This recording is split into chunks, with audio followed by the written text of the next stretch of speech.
이준석 전 대표 연일 인터뷰를 이어가고 있죠. 그런데 이준석 전 대표 윤석열 대통령을 향해서요. 꼼수를 쓰는 황제 그리고 신군부 이런 비유적 표현을 썼습니다. 자, 하나하나 살펴볼게. 먼저 꼼수를 쓰는 황제 이 언급은 MBN 시사 프로그램 판도라에 나와서 한 얘기인데 직접 들어보시고 이어가 보도록 하겠습니다. 영어 글라디에이터 얘기를 했어요. 그러니까 원래 장군 출신인데 노예 검투사로 만들었던 황제에게 이제 복수하기 위해 가지고 검투로 다시 이제 밑바닥부터 올라가는 건데 결국에는 나중에 대중의 인기를 받고 거기서 황제랑 겨루게 되죠. 그 대중의 그 검투사에 대한 인기를 잠재우기 위해서는 황제 본인이 직접 검투사랑 싸울 수밖에 없는 상황이 된 거죠. 근데 그랬을 때 황제가 자신감이 없으니까 뭘 했냐면은 경기가 시작되기 전에 가가지고 옆에 옆구리 한번 칼로 푹 찌르고 시작합니다. 네. 영화 장면은 저희가 그냥 안 보여드릴게요. 뭐 영화 장면도 있습니다만. 김현주 평론가님, 글래디에이터 영화를 이제 보신 분도 많으실 거예요. 뭐 저도 뭐 한 2번 봤습니다. TV에서 해주는 걸. 그런데 굳이 저 영화의 장면을 끌어왔어요. 지금 무슨 얘기를 하고 싶은 걸까요? 영화 얘기를 방금 전에도 뭐 이준석 전 대표가 간략히 소개를 했습니다만 지금 그 영화에서 이제 크게 보면은 막시무스하고 콤모두스라는 그 두 주인공이 나오게 됩니다. 막시무스는 그 유명한 장군이었는데 그 돌아가신 황제로부터 총애를 받아서 어떻게 보면 왕위를 하마터면 즉위할 뻔했는데 지금 이야기하는 그 아들 콤모두스가 그 자기 아버지를 살해하고 즉위를 함으로써 이제 황제가 되죠. 그리고 이 막시무스는 가족을 모두 잃고 이제 삶의 의욕조차 잃었는데 네. 검투사로서 이게 전국에서 그러니까 바닥부터 올라오면서 명성을 얻으면서 대중의 지지를 얻는 그런 이제 캐릭터가 되게 됩니다. 그래서 나중에 일전을 불사하게 되는 상황에서 도저히 싸움으로서는 이길 수가 없으니까 이제 비겁한 방법을 쓰게 된 거죠. 아까 방금 전에 설명이 나온 것처럼 단검을 이용해서 미리 상해를 입히고 일전을 불사했는데도 결국은 지고 마는데, 그러니까 여기에서 막시무스라고 하는 것은 어떤 정의의 사도 또 대중으로부터 지지를 얻는 그런 캐릭터로 묘사가 되는 것 같고, 그리고 그 콤모두스라고 하는 것은 좀 비겁함의 상징. 그렇기 때문에 어떤 정정당당한 결투를 하지 못하고 네. 미리 단검을 사용해서 해를 입히고서 마치 겉으로는 정당한 것처럼 표현한다는 것을 좀 빗대어서 설명한 것이 아닌가 싶습니다. 최진문 교수님. 예.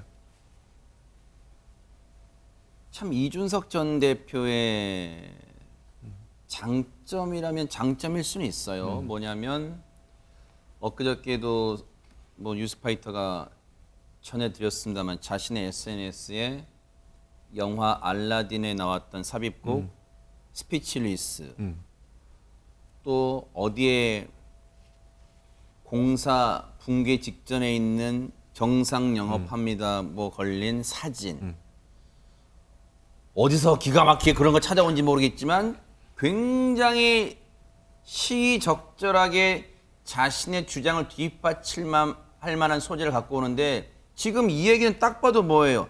윤석열 대통령은 비겁하고 나는 정정당당하게 나가다 보니까 피해는 당하지만 대중들은 나를 지지한다. 지금 이 구도네요. 그렇죠. 그 영화를 그대로 대입시키면 그렇게 보이잖아요. 장군은 본인이고 예를 들면 황제는 지금 윤석열 대통령 얘기하는 거잖아요. 근데 윤석열 대통령 이미지는 어떻게 돼요? 그러면 비겁하게 본인 옆구리 찌른 거예요. 그걸 이제 제가 볼 때는 본인이 그걸 비유한 이유 중에 하나가 뭐냐면 본인을 징계한 것 자체가 윤석열 대통령이 본인 무서워가지고 징계한 거다. 더 이상 못 크게 이렇게 지금 얘기를 하고 있는 거잖아요. 싹을 자른 거다. 그렇죠. 그러니까 본인이 점점 커가지고 나중에 윤석열 대통령이 되어갈 수 있을 정도로 될까봐 무서워서 미리 그냥 옆구리 한번 찌르는 거다. 이렇게밖에 안 들려요. 지금 이 얘기를 그대로 인용하면. 그러니까 지금 본인이 당하고 있는 것은 권력에 의해서 핍박을 당하고 있고 윤석열 대통령이 비겁하게 본인이 성장하는 것을 막고 본인이 당대표로서 역할을 하는 것 자체를 제한하기 위해서 비겁한 행동을 했다. 그게 윤핵관을 통해서 본인을 징계에 회부하고 본인을 당대표로부터 쫓아내는 역할을 했다. 이렇게 지금 얘기를 하고 있는 거잖아요. 저는 이렇게 생각해요. 물론 윤핵관들이 이준석 대표를 당대표에서 물러나게 하는 부분에 역할을 한 건 분명히 있다고 봅니다. 다만 네. 이렇게 그러면 이준석 대표가 이런 얘기까지 꺼내면서 하는 이유가 뭐겠어요? 본인을 그 반열에 올려놓는 거예요. 어찌 보면 본인 정치하고 있다고 저는 봐요. 그러니까 이걸 잘 활용하는 거죠, 결국은. 핍박받는 이미지를 통해서 본인이 윤석열 대통령과 견줄 수 있을 만큼의 위치에 있다고 만들어내고 있는 거예요, 지금. 그건 착각이에요. 저는 그렇게 개인적으로 그래요? 생각해요. 네. 왜냐하면 지금 국민들이 그럼 이준석 대표를 그렇게 생각하겠느냐의 문제라는 거죠, 제 말은. 인기가 있다고 하는데 지금 영화에서야 그 황제의 버금가는 인기를 누리고 있지만 지금 영화에 그 나오는 장군은 이준석 대표가 모든 국민들한테 그런 인기를 누리고 있는 건 아니잖아요, 지금. 본인을 지지하는 사람들, 이 사람들에게는 뭐 인기를 누릴 수 있을지 모르지만 대통령이 견줄 만큼의 어떤 그런 정치적 무게감이라든지 아니면 역할을 할 수 있다. 그렇게 국민들은 보진 않아요. 그런 네. 점에서 본다면 이 영화를 그대로 대입하는 건 저는 한계가 있다라고 네. 보여지고 어찌 보면 이준석 대표 입장에서는 그런 얘기들을 자꾸 반복하면서 본인을 그 대열로 올리려고 하는 거예요. 그러니까 큰 정치인을 공격하는 것은 자기를 그 정치인의 수준까지 올리기 위한 수단이라는 거죠. 네. 어찌 보면 이것도 하나의 정치다. 그러니까 자기 정치를 하면서 네. 본인의 어떤 그 영향력 이런 부분들을 키우려는 의도가 있지 않나 하는 생각이 듭니다. 윤석열 대통령을 황제에 빗댄 것, 그리고 그것도 황제도 긍정의 의미가 아니라 부정적 의미의 황제에 빗댄 것은 지금 방송 내용을 통해 확인됐고요. 그렇다면 안진용 기자님, 윤석열 대통령을 신군부에 빗댔다는데 뭘 통해 그렇게 빗댔다는 겁니까? 네, 이 전 대표는 이 당 비상대책위원회 효력정지 가처분 신청과 관련해서 절대자가 사태를 주도했다면서 윤석열 대통령을 직접 겨냥했습니다. 이 전 대표가 지난 19일 법원에 제출한 자필 탄원서에 담긴 내용인데요. 그 내용을 살펴보면 절대자는 지금의 상황이 사법부에 의해 바로잡아지지 않는다면 비상계엄 확대에 나섰던 신군부처럼 이번에 시도했던 비상 상황에 대한 선포권을 더욱 적극 행사할 가능성이 있다고 주장을 했습니다. 결국 윤 대통령을 신군부에 비유하면서 사법부의 가처분 인용을 호소한 것인데요. 그동안 이 전 대표는 윤 대통령을 비유법을 쓰면서 간접적으로 비판을 해왔습니다. 하지만 이번에는 절대자 프레임을 동원해서 윤 대통령의 직격탄을 날린 것이기 때문에 상당한 파장이 예상됩니다.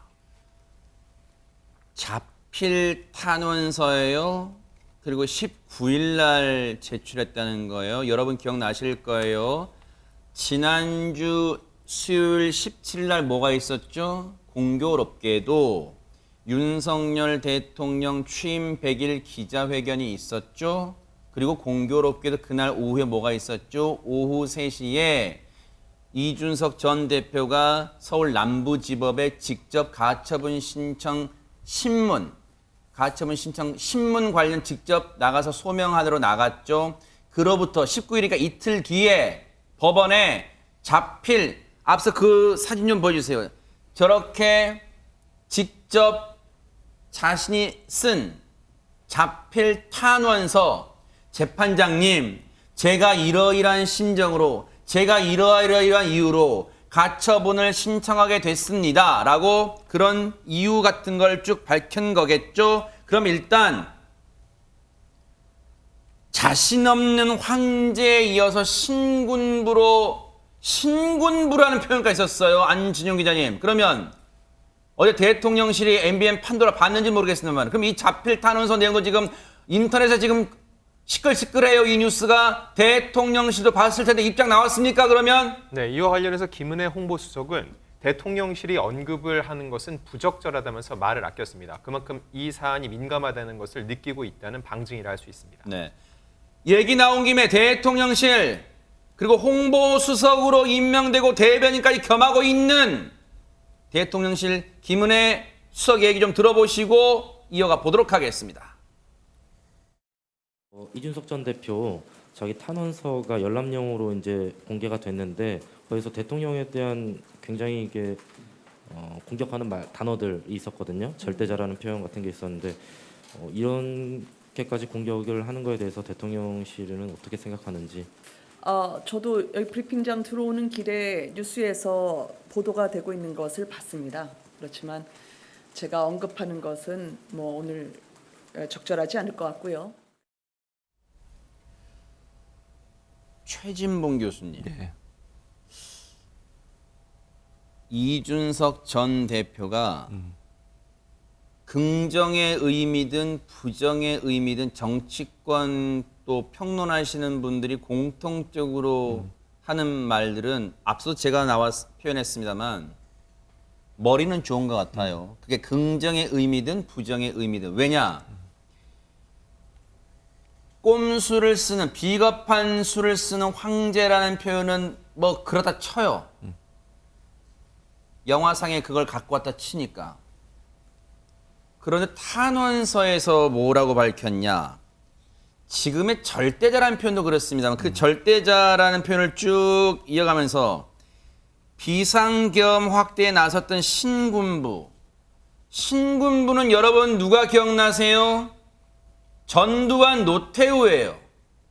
그 중에서도 최진봉 교수님. 예. 왜 제가 머리가 좋다는 걸 끄집어냈냐면 전두환은 윤석열 대통령 입장에서 당연히 아픈 부분이에요. 기억하고 싶지 않은 대목일 거예요. 그 신군부에 빗댔습니다. 그렇죠. 그러니까 대선 기간 동안 윤석열 대통령이 그렇게 얘기했잖아요.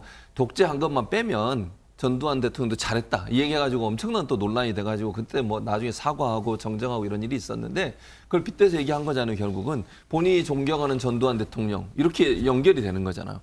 전두환 전 대통령은 다 아시는 것처럼 독재자예요. 독재자. 군부 어떤 구테타를 통해서 권력을 잡은 사람이고요. 근데 지금 전두환 신군부하고 윤석열 대통령을 같은 부류로 묶는 것은 그건 무리가 있어요. 왜냐하면 신군부는 법도 무시하고 자기들 마음대로 다 한 거거든요. 근데 이제 물론 이준석 대표 입장은 그렇게 주장할 수 있겠죠. 원래 대표로서 역할을 하고 있는데 그 대표로서 역할을 하는 걸 몰아내기 위해서 법 위에 초법적인 행동을 했다라고 주장은 할 수 있어요. 근데 그러면 어떻게 돼야 되냐면 그 논리가 맞으려면 윤리위원회에 들어간 윤리위원들 모두 다가 신군부에서 장악이 돼야 돼요. 그러니까 윤리위에서 일단 당원권 정지를 한 거 아니에요. 최고위원회 전부도 신군부에서 장악이 돼야 되는 것이고. 그러니까 결국 신군부라고 하는 전두환의 예전의 신군부는 철권 통치를 하면서 모든 걸 본인들이 좌지우지하면서 법 위에 초법적으로 행동을 했던 사람들이란 말이죠. 근데 윤석열 대통령이 그러면 그런 상황으로 이준석 대표를 쫓아냈느냐 하는 부분에서는 이견이 있을 수밖에 없어요. 물론 지금 이준석 대표 생각은 그럴 수 있지. 윤리위원들도 어차피 대통령의 입김에 의해서 대통령의 영향을 받아가지고 그런 결정을 했고 또 최고위원들도 대통령의 영향을 받아가지고 그런 결정을 했고 이렇게 얘기할 수는 있겠죠. 그러나 그것이 신군부가 했던 방식과 동일하다. 이렇게 얘기하는 건 너무 나간 거예요. 그거는 완전 절차도 무시하고 완전히 그냥 모든 사람이 그러면 군부의 말에 의해서 일사불란하게 움직였다. 이렇게 볼 수밖에 없는 건데 이 절차상에 있어서 그렇게 보기에는 너무 무리한 주장이다. 그러니까 본인의 정당성을 확보하기 위해서 윤석열 대통령이 신군부에까지 이렇게 빗댄 것은 네. 너무 나갔어요. 네. 그러니까 저는 그래서 김은혜 대변인도 그 홍보수석도 그 얘기를 못하는 이유가 곤혹스러움이에요, 사실은. 거기 뭐라고 또 얘기하겠어요. 그래서 이런 부분들이 결국은 이제 네. 분란을 계속 일으키는데 네. 이준석 대표의 말이 너무너무 좀 많이 나가고 있다라는 지나쳤다? 우려가 있습니다. 예. 네. 자필 탄원서에 또 주목할 부분이 있다면서요. 뭡니까? 박성배 변호사님. 지난 17일 가처분 신문기일이 종결된 이후에 이 전 대표가 19일 재판부에 자필 탄원서를 제출하는데 이 전 대표는 자필 탄원서를 통해서 절대자와 가까운 사람으로부터 당 대표직에서 물러나면 윤리위원회 징계 절차 및 경찰 수사 절차 정리, 대통령 특사 중재 등을 제안받았다고 밝힙니다. 이른바 윤핵관으로부터 회유 제안을 받았다는 의미인데 이 주장이 사실이라면 여권 핵심 관계자가 엄격한 중립이 요구되는 경찰 수사에 관여할 수 있고 관여하겠다는 뜻을 내비친 것이어서 큰 논란일 것으로 보입니다. 물론 어느 몇 월 며칠 몇 시에 어느 장소에서 지금 육하 원칙을 구체로 밝히진 않았지만 모르긴 몰라도 자신의 윤리위 징계 이런 게 벌어지고 있던 시점일 거라고 추정이 돼요. 왜? 당 대표직에서 물러나면, 그러니까 일 시끄럽게 만들지 말고 그냥 조용히 물러나면 윤리위 징계 절차하고 경찰 수사 깔끔하게 정리해 드릴게. 그리고 아주 귀한 자리 대통령 특사 어떤 나라 될지 모르겠지만 특사로 보내줄게 이런 제안을 받았다는 겁니다. 김현주 평론가님 내용은 일단 놀랍습니다. 그리고 이제 시기적으로 거기 이제 6월 1일 지방선거 이후라고 이제 되어 있거든요. 그렇다면은 윤리위 징계가 7월 7일에 그러네요. 7월 8일 넘어가는 시기에 있었기 때문에 사전에 이러한 회유 시도가 있었다는 것이거든요. 아하. 그러니까 이 윤리위 징계 역시도 윤리위도 상당히 그 독립적으로 어떤 판단을 하는 기관으로 알려져 있는데 물론 당내 기구긴 하지만 이에 대해서도 어떤 영향력을 행사할 수 있다. 그보다 한 발짝 더 나아가서 경찰 수사 결과를 처리해 줄 수 있다라는 것은 이 경찰의 수사에 어떤 영향력을 미칠 수 있다라고 읽혀지기 때문에 이것이 상당한 근거나 예를 들면 증거를 가지고 있다면 네. 이것은 차후에 큰 파장을 일으킬 수 있는 그런 이야기가 아닌가 싶습니다. 네. 이 대목이 이준석 전 대표가 며칠 전 인터뷰에서 했던 것과 약간 결이 비슷해요. 그때 뭐라 그랬냐면 경찰 수사에 뭔가 압력을 가한 사람이 의원이 한 명 떠오른다. 뭐 그런 비슷한 말을 했잖아요. 그러면 비슷한 말을 했죠. 그것과 지금 보세요. 경찰 수사 절차도 정리해주겠다.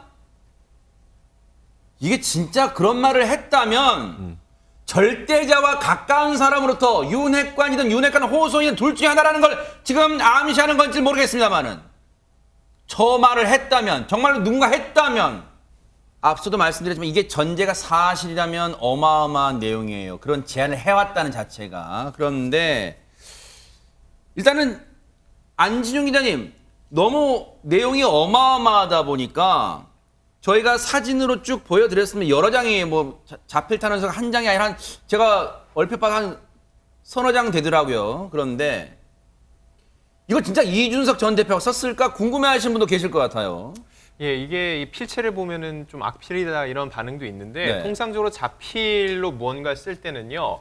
본인이 절실함을 드러낼 때 진정성을 강조하고 싶을 때 씁니다. 게다가 굉장히 긴 글인데 이 4장에 걸친 자필 탄원서임에도 오자가 거의 발견되지 않습니다. 그만큼 이준석 전 대표가 몇 차례를 고심하면서 썼다는 흔적이라고 볼 수 있고요. 기자들이 오자 있는지도 봤나 봐요. 또. 네, 이거는 또 이제 기자들이 우선적으로 이렇게 눈에 많이 갑니다. 네. 네, 이 전 대표는 끝으로 정당의 일을 정치로 풀어내지 못한 아쉬움이 있지만 사법부의 조력을 간절히 구한다라고 호소를 했는데 여기서 또 하나 눈에 띄는 점은요.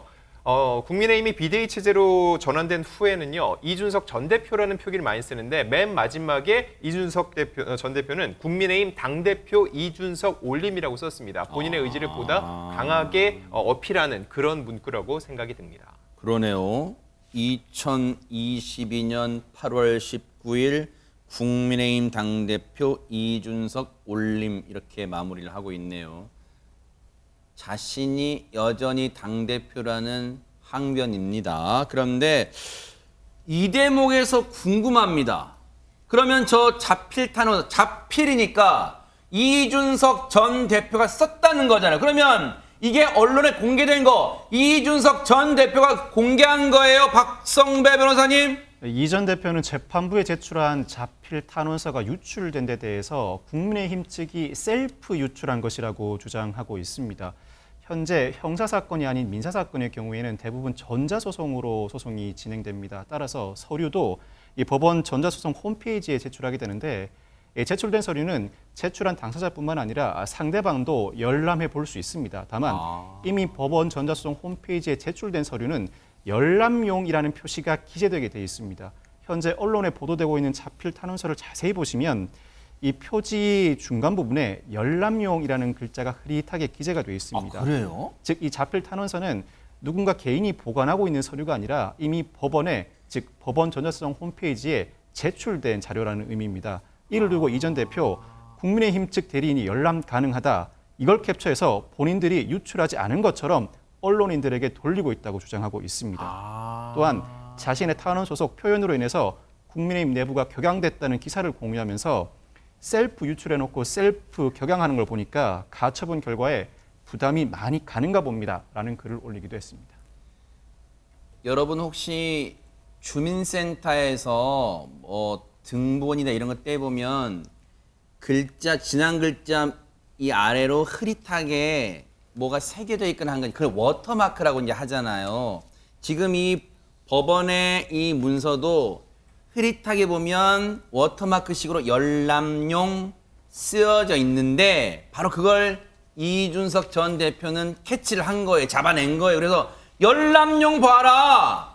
그러면 이거는 누가 유출했겠느냐라고 뻔하지 않느냐 공격을 하고 있습니다.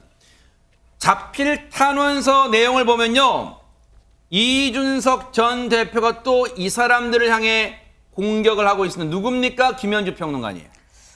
김기현 의원과 그리고 주호영 비대위원장에 관한 이야기가 실명을 포함해서 그 탄원서 내용에 포함이 되어 있습니다. 아시다시피 지난주에도 이미 김기현 의원과 그리고 주호영 비대위원장 같은 경우에는 판사 출신이라는 전력 때문에 어떻게 보면 법원에서는 이것을 기각할 것이다. 가처분 신청에 대해서 그랬죠. 확신에 찬 어조로 이야기를 했고 왜냐하면 절차상 하자가 있었더라도 이것이 치유되었기 때문에 그리고 또 판사 출신이라는 어떤 그 특정한 전직이 있기 때문에 거기에 대해서 더 무게감이 실리는 것도 사실인데 네. 그뿐만 아니라 탄원서에서 이준석 대표가 이제 이 두 분을 호칭하기를 이제 복지부동한다라는 표현도 들어가 있고 네. 나중에 혹시라도 이 법원의 판단에 의해서 이것이 바로잡아지더라도 그들의 면이 상하지 않도록 어떤 절대자가 그들에게 면책 특권을 부여한 것이다 이렇게 행동하거나 발언하는 것이 이렇게 표현을 했기 때문에 이 두 분의 경우는 이것이 반가울 리가 없었겠죠. 아하. 네.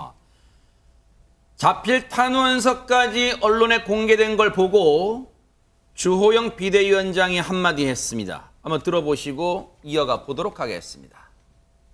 신임대회를 경영하면서 자신에게 대표직을 사퇴하면은 윤리 절차를 해소해주겠다 이런 식의 제안이 있었다고 하는데 어떻게 생각하세요? 저는 그 점에 대해서 사실관계를 모르기 때문에 제가 언급하는 것은 적절하지 않은 것 같습니다.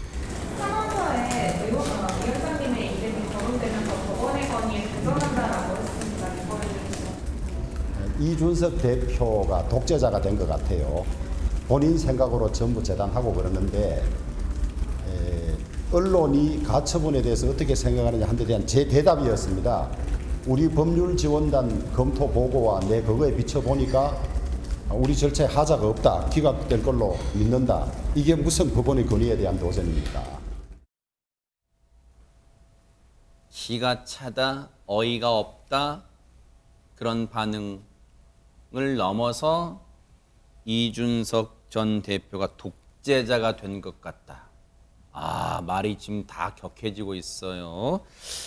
이준석 전 대표 앞에서 보셨던 윤석열 대통령을 이러이러하게 비유를 하고 있는데 최근에 언론 인터뷰에서 녹슨 수도꼭지라는 비유를 한 적이 있습니다. 이거에 대해서 어제 판도라에서 부연 설명했어요. 한번 들어보시고 이어가 보도록 하겠습니다. 녹슨 수도꼭지를 판 사람은 이준석 전 대표 아니냐. 지금 제 얼굴에 침 뱉게 하고 있는 건 아니냐. 이런 얘기도 나오거든요. 그렇죠. 있잖아요. 국민도 속고 나도 속았다고. 아니, 그때 녹슨 수도꼭지인지 모르셨어요? 아니죠. 저는 제가 하자보수할 수 있다 확신이 있었죠. 지금 상황 보면 전혀 그런 게 아니잖아요. 애초에 제가 조금 더 영향력이 있었다면은 애초에 녹슨 수도꼭지가 납품되는 것부터 막았겠죠. 대통령께서 그럼 출마하셨을 때 언론에다가 하셨던 본인의 통치 스타일이라는 걸 얘기하셨을 때 이렇게 얘기하셨어요. 과감하게 본인이 모르는 분야에 대해 가지고는 전문가를 기용해 가지고 위임하겠다. 네. 근데 그게 아니었던 거니까 저는 그런 의미에서 제가 뭐 속았다까지 몰라도 제 예측이 틀렸다. 틀렸다. 네, 까지는 당연히 인정해야죠. 제가 국어 실력이 안 좋아서 죄송합니다만 최지문 교수님. 예. 애초에 녹슨 수도꼭지가 납품되는 것부터 막았겠죠라고 한다는 건 제 짧은 국어 상식으로 보면 이준석 전 대표는 윤석열 대통령 당선을 위해 발로 뛴 걸 지금 후회한다는 거예요. 지금 뭐 어떻게 한다는 겁니까? 그럼 그렇게 들려요. 그러니까 녹슨 수도꼭지를 굳이 비유하자면 윤석열 대통령의 상품성을 얘기하는 거 아닙니까? 그러니까 모델하우스 갔을 때 먼쩍했는데 알고 봤더니 실제 입주해 보니까 녹슨 수도꼭지라잖아요. 그것도 앞부분하고 말이 안 맞아요. 무슨 말이냐면 본인이 그러면 처음에 했을 때 지금 모델하우스 얘기는 그 전에 한 얘기고 어제 내용을 들어보면 녹슨 수도 공지인 줄 알았다는 거 아닙니까? 그럼 모델하우스 갔을 때도 이미 녹이 슬어 있었던 거예요. 그러면 그 얘기로 따지면 앞에 지금 했던 말과 뒤에 말이 맞지 않고 두 번째 하자보수 할 수 있다고 생각했대. 아니 말이 안 되잖아요. 하자보수라고 하는 것은 일부러 문제 있는 제품을 달아놓고 나중에 고치는 게 아니에요. 제대로 시공을 하고 잘못이 이제 나중에 알지 못했는데 나왔던 잘못을 바로잡는 게 하자보수라는 거잖아요. 근데 본인의 지금 말을 들어보면 아예 처음부터 녹슨 수도꼭지인 줄 알았는데 그걸 그냥 계속 팔았고 그리고 나중에 그게 잘못되면 본인이 바로잡겠다는 얘기밖에 안 되는 거잖아요. 본인은 책임으로서 자유로울 수 없습니다. 그러면 그러니까 윤석열 대통령을 본인은 공격하기 위해서 윤석열 대통령을 뭐 녹슨 수도꼭지에 비유를 했는데 그걸 팔았던 본인은 왜 반성을 안 하는 거예요? 그러면 본인 말은 그대로 자괴감, 세자예요. 스스로 자괴감을 느낀다는 거잖아요. 국민 앞에 사과해야죠. 만약에 본인이 말이 맞다고 하면 본인이 그거를 잘못된 걸 알면서도 그걸 계속 홍보하면서 판매했던 판매자로서의 역할도 커요. 거기에 대해서는 한마디 반성이 없어요. 그럼 국민이 과연 이걸 받아들일 수 있겠습니까? 윤석열 대통령을 비판하려면 본인도 잘못했다고 함께 사과하는 게 먼저다. 네. 이게 국민의 시각이에요. 모르긴 몰라도 이준석 전 대표는 지금도 자다가 천장을 쳐다보면 천장에 내부 총질 네 글자가 선명히 떠오를 것 같아요. 그만큼 지금 윤석열 대통령 향해서 앙금이 남아있는 듯한 인터뷰 내용이 있다면서요, 박성배 변호사님. 그렇습니다. 이 전 대표는 어제 뉴스 인터뷰에서도 이 사태의 발단으로 이른바 내부 총질 문자를 지적했습니다. 본인은 가만히 울릉도에서 책 쓰고 있는데 갑자기 원내대표와 대통령 간의 내부 총질 문자가 공개됐다면서 대한민국에 상당한 권력이 있는 두 분이 내 뒷담화를 하다 걸렸는데 이분들은 해명이나 유감 표명을 하지 않고 저의 대표직을 박탈하기 위해서 비대위 체제로 전환한 것이다. 사고는 다른 사람이 지고 책임은 이준석이 지는 구조다라고 주장했습니다. 또 한 번 제 국어 실력 별론데 이걸 여쭤보면 김현주 평론가님, 그때 윤석열 대통령이든 권성동 원내대표든 자기한테 유감 표명이나 사과까지는 안 바라더라도 유감 표명 정도만 했어도 이 지경까지 안 왔을 거란 얘기예요. 뭡니까 이게 지금? 글쎄 뭐 가정해서 그 심정을 이해할 수는 없었습니다만 아마 이렇게 이야기한 것은 그 과정 중에 일정한 설명이나 해명이나 사과에 해당하는 그 어떤 조치도 이루어지지 않은 것에 대한 서운함을 표현한 것이라고 생각됩니다. 그리고 만약 그런 것이 지금이라도 있게 되면 그럼 이후에 본안 소송은 어떻게 될 것이냐 하는 언론의 질문에 대해서도 이미 시기가 너무 늦었다라는 대답을 했거든요. 때가 늦었다. 그러니까 이미 진작 그런 과정들이 있었더라면 네. 한번 다시 생각해 볼 여력은 있었겠으나 이미 지금 너무 멀리 와버렸다라는 뜻으로 이야기를 한 것으로 생각이 됩니다. 네. 가처분 신청 결과가 그래서 이제 주목되는 거예요. 사실 우리 그런 거 있잖아요. 스포츠 경기에서도요. 이길 확률이 0%만 아니면 도전하잖아요. 어떤 팀이든. 그렇기 때문에 지금 법조계에서는 기각될 확률이 높네, 인용될 확률이 높네, 뭐 갑론을박이 나오지만 이 가처분 신청 결과에 따라서 당내 후폭풍이 만만치 않을 것 같다. 아마 이 점도 지금 이준석 전 대표는 알고 있을 거예요. 안진용 기자님. 네, 그렇기 때문에 이준석 전 대표는 어제 한 언론에 출연을 해서 가처분 인용을 전제로 목소리를 높였습니다. 그 내용을 살펴보면 가처분 신청이 인용된다는 것은 당내 민주주의가 지켜지지 않았다는 것이다. 상당한 분들, 이 일을 주도했던 사람들은 옷 벗고 나가고 정치적으로 다 책임져야 한다고 밝혔는데 세게 발언했네요. 네, 여기서 이 상당한 분, 그리고 이 일을 주도했던 사람들은 윤핵관을 겨냥한 것으로 보입니다. 또 이 전 대표는 가처분 신청이 인용되면 그분들이 명예로운 은퇴를 할 수 있도록 제가 여러 가지 길을 마련하려고 한다면서 이 정도 사고를 쳤으면 책임을 져야 할 것 아닌가라고 각을 세웠습니다. 네. 그러면 이 대목에서 박성배 변호사님 가처분 신청 결과 언제쯤 혹시 이번 주 나옵니까? 언제쯤 나옵니까? 이 전 대표가 지난 10일 가처분 신청을 했고 17일 신문기일을 진행해 종결했습니다. 그렇지만 서울 남부지방법원은 오늘 이 사건이 다음 주 이후에 결정날 예정이라고 밝혔습니다. 사실 이 단순 가처분 사건이 아닌 임시의 지위를 정하기 위한 가처분은 신문 기일을 열고 여러 차례 기일을 열기도 합니다. 신문 절차를 종결한 이후에도 각자로부터 주장과 증거를 추가로 제출받기도 하는데 몹시 급한 사건이거나 결론을 내기 용이한 사건은 신문 기일을 종결한 당일 또는 그 다음 날 결론을 내기도 합니다만 통상 신문 기일을 종결하고 한 달 뒤에 결론을 내놓는 경우도 상당히 많습니다.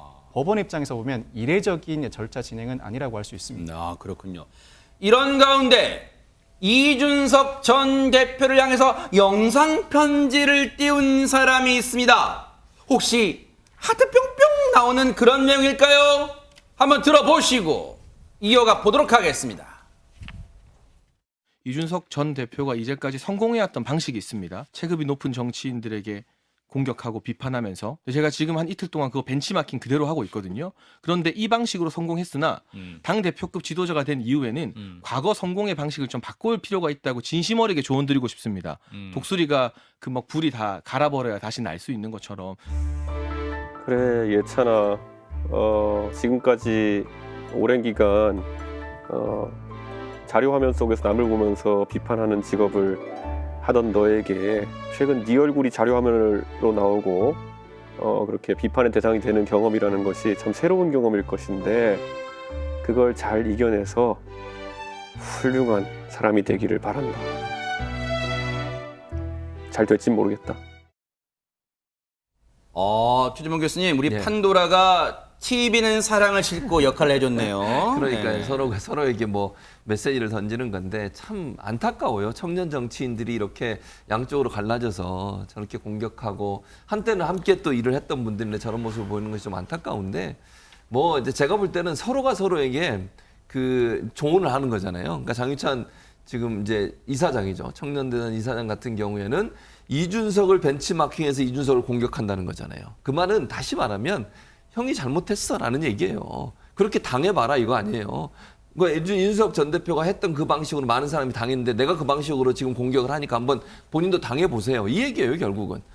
또 이준석 전 대표는 또 장해찬 이사장을 향해서 네가 이제 비판의 대상이 보니까 어떠냐. 네 마음도 쓰리지. 서로가 서로에게 이런 얘기를 하고 있는 거잖아요 지금.